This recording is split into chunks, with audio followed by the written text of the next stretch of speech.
Salam sejahtera. Nama saya Mariam Mokhtar. Politik Malaysia penuh dengan ironi. Pertama sekali, bekas Perdana Menteri Dr. Mahathir Mohamad telah tubuhkan satu gerakan yang ia gelar Proklamasi Melayu kerana beliau mahu fokus memperjuangkan kesejahteraan masyarakat Melayu yang sedang bergelut dari segi kewangan. Yang kita nak tanya ialah, masa Dr. Mahathir jadi Perdana Menteri selama 22 tahun dulu, apa kebaikan yang telah ia beri kepada orang Melayu? Tetapi jelas sekali keluarga dan kroninya telah dapat ganjaran hidup mewah.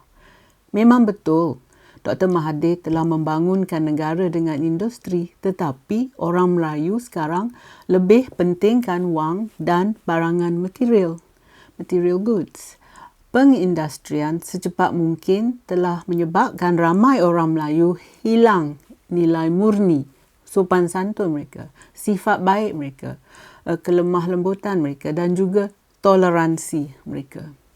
Dasar tindakan afirmatif Dr. Mahathir, his affirmative action policies telah membuat kaum Melayu rasa berhak, entitlement culture, untuk menerima pelbagai tongkat seperti edaran wang dari kerajaan.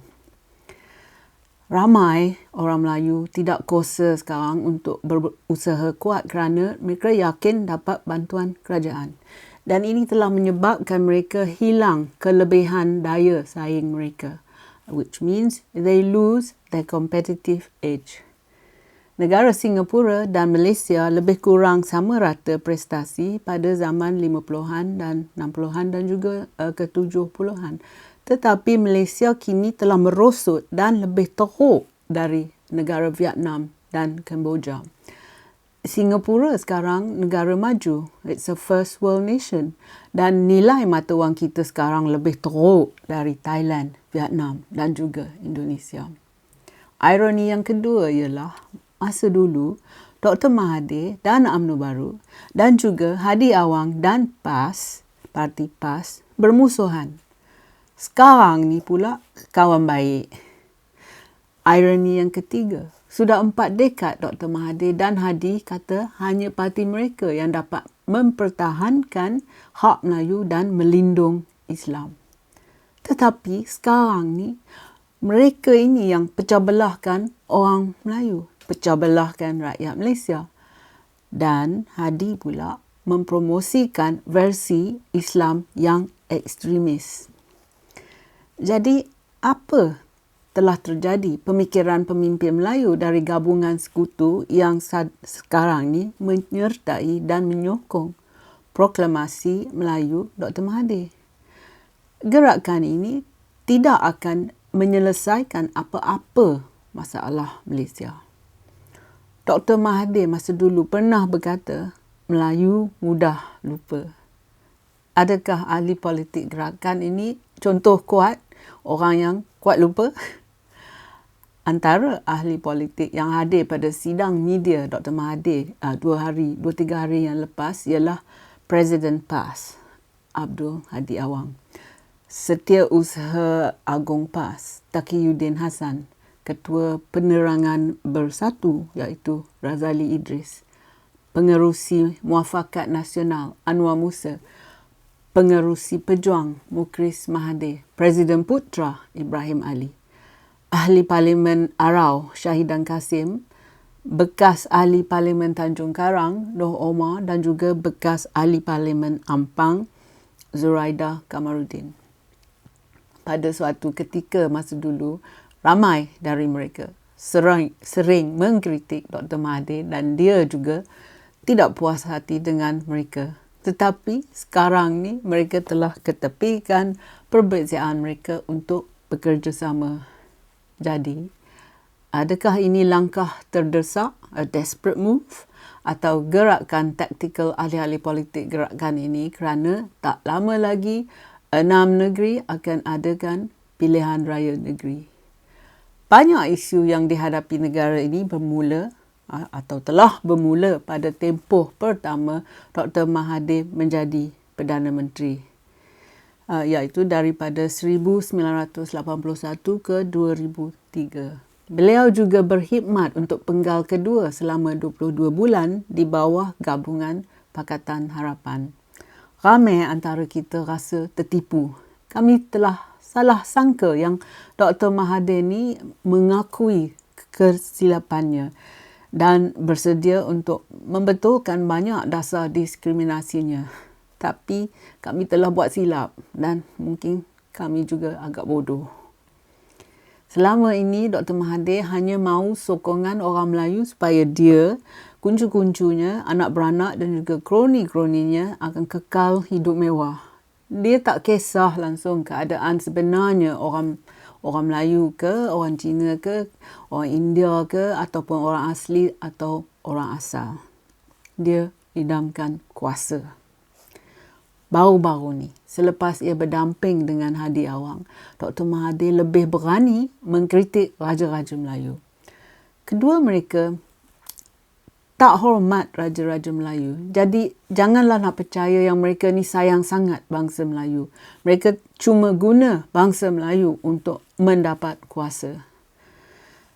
Mereka sedar yang tanpa sokongan orang Melayu, mereka tidak akan hidup mewah, ada pangkat ataupun boleh pegang pada kuasa. Sudah 6 dekad mereka dan parti mereka telah menuduh parti DAP cuba menghapuskan institusi Raja-Raja Melayu dan jadikan Malaysia sebagai negara republik. Tetapi gerakan proklamasi Melayu ini telah menunjukkan bahawa bukan DAP yang berniat jahat terhadap institusi Raja-Raja Melayu, tetapi ahli politik seperti Dr. Mahathir dan Hadi yang siang malam telah tipu orang Melayu dengan naratif bangsa dan agama. Jadi, ini langkah terdesak atau taktik propaganda ahli-ahli politik gerakan ini. Ya, jangan lupa ya, kita ada 6 pilihan raya negeri yang akan datang. Jadi, selepas mesyuarat meja bulat dengan pemimpin politik dan wakil-wakil parti yang menyokong proklamasi Melayu tu, Dr. Mahathir beritahu sidang akhbar yang mereka setuju bekerjasama, termasuk semasa pilihan raya. Mereka juga telah memutuskan tidak akan bertanding sesama sendiri pada pilihan raya. Sedarkah anak muda hari ini, the youth of today, bahawa selama 4 dekad dari 80-an dulu, orang Melayu dilanda setiap hari dengan beban emosi, perkauman, agama dan juga isu-isu raja. Dasar tindakan afirmatif Dr. Mahathir telah melumpuhkan negara ini. Ganjaran lumayannya diberi orang Melayu yang terpilih, yang kebanyakannya terdiri daripada ahli keluarga. Dan pada orang yang bukan Melayu pula, kroni Dr. Mahathir, mereka juga telah menerima ganjarannya. Dr. Mahathir telah membunuh aspirasi ramai rakyat Malaysia. Kecewa dengan kegagalan kepimpinan negara ini, ramai antara rakyat Malaysia yang terpaksa bekerja dan menetap di luar negara dalam penghijrahan intelek ataupun dalam bahasa Inggeris brain drain. Mereka mungkin tidak ingin kembali dan exodus ini termasuk orang Melayu. Selepas 4 dekad, ahli politik yang punya dasar pecah belah telah merosakkan negara ini. Komuniti Melayu telah retak. Mereka menginap di Malaysia yang berbilang budaya. They live in multicultural Malaysia. Tetapi malangnya, pengalaman setiap hari mereka adalah politik suku. They may live in multicultural Malaysia, but every day they face tribal politics. Umat Islam kini takut pada anjing, takut pada babi, takut pada salib dan mahu tuntut hak cipta perkataan Allah. Walaupun di Timur Tengah, di beberapa negara di Timur Tengah, sudah beratus-ratus tahun orang Kristian di sana menggunakan perkataan Allah untuk Tuhan. Kaum bukan Melayu pula terpaksa memain peranan kedua dalam pentadbiran negara walaupun mereka ni rakyat Malaysia yang tulen. Mengetahui bahawa ramai orang tidak percayanya, Dr. Mahathir telah menegaskan bahawa gerakan proklamasi Melayu ni tidak menentang orang bukan Melayu. Yeah, he is aware that he is mistrusted. So he said this, that he wasn't against the non-Malays. Dr. Mahathir ingin fokus perjuangan kesejahteraan masyarakat Melayu yang sedang bergelut dari segi kewangan. Itu yang dia kata. Tetapi, sedarkah anda, Dr. Mahathir, bahawa ini salah satu petanda yang paling jelas bahawa dasar perpecahan dan dasar tindakan afirmatifnya telah gagal? Is he aware that his affirmative action policies have failed? Are you aware? Berhati-hati ya dengan janji Dr. Mahathir dan Hadi. Terima kasih kerana sudi menonton. Jumpa lagi.